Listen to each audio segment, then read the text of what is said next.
You know, if Kimi Antonelli hadn't lost that place in Qatar, then Max Verstappen would have, and if McLaren had never switched around Lando and Oscar in Monza, then Oscar Piastri would have. And have you thought about how if my grandmother had wheels, she would have been a bike? This championship's had a lot of what-if moments. What if Max Verstappen never crashed into George Russell on purpose? What if there were no papaya rules? What if Oscar had never been beached in Australia? A million people are asking these questions, so let me answer them. What if none of the three championship contenders lost any points to bad luck? We'll start off in Australia with what I believe to be the most tragic case of bad luck that we saw all season.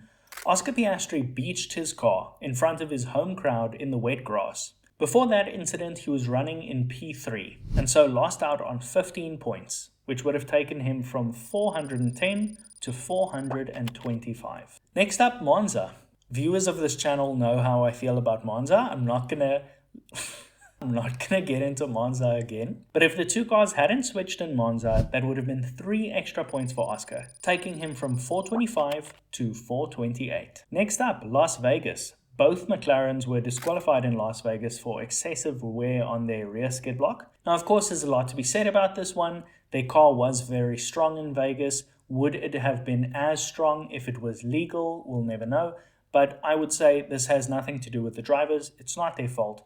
So I'll add those points for Oscar, 12 points, and that takes him up to 440. Next up, Max Verstappen. And we'll start with the Miami Sprint. This feels like a lifetime ago now, but Max Verstappen lost 6 points in the Miami Sprint because of a 10-second time penalty following an unsafe release in which he crashed into Kimi Antonelli inside the pit lane.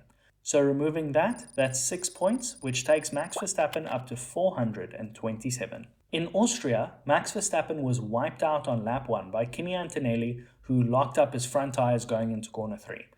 Max was totally minding his own business. It was no fault of his own. That's 6 points, which takes him up to 433. Next up for Max, I kind of debated adding this one. It's his 9 points from Spain when he crashed into George Russell on purpose and was given a 10-second time penalty, which resulted in a 9-point loss. And I was initially not going to include this one because it really was Max's fault. It's not bad luck by any stretch, but I think it's the one that people are talking about the most right now. So I thought that I would add it just to illustrate the point. So those 9 points takes him up to 442. Finally, Lando Norris. Lando had his fair share of bad luck as well. In the Netherlands at Zandvoort, he DNF'd, mechanical issues, through no fault of his own.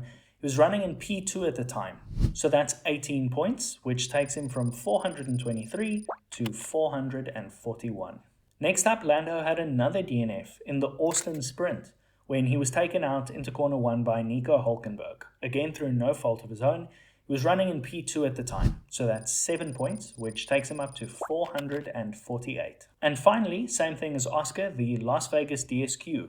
Lando Norris was also disqualified. He was running in P2 at the time, so that's 18 points, which takes him up to 466. Now, I can already hear the comments, okay? I can hear people saying that it's not fair to include the DSQ because that means that they were running an illegal car, so it's not the same. And I'll humor you on that, and we can take those points away, and that takes Lando Norris back down to 448. But keep in mind, if we're going to do that, we really can't include Max Verstappen's 9 points from Spain either, because that was far beyond bad luck. That wasn't bad luck at all. That was just his own decision. Which would drop him down to 433. So yes, if you're going to play the if game, we should at least play it properly. To be honest, the championship was a reflection of what happened in the entire year.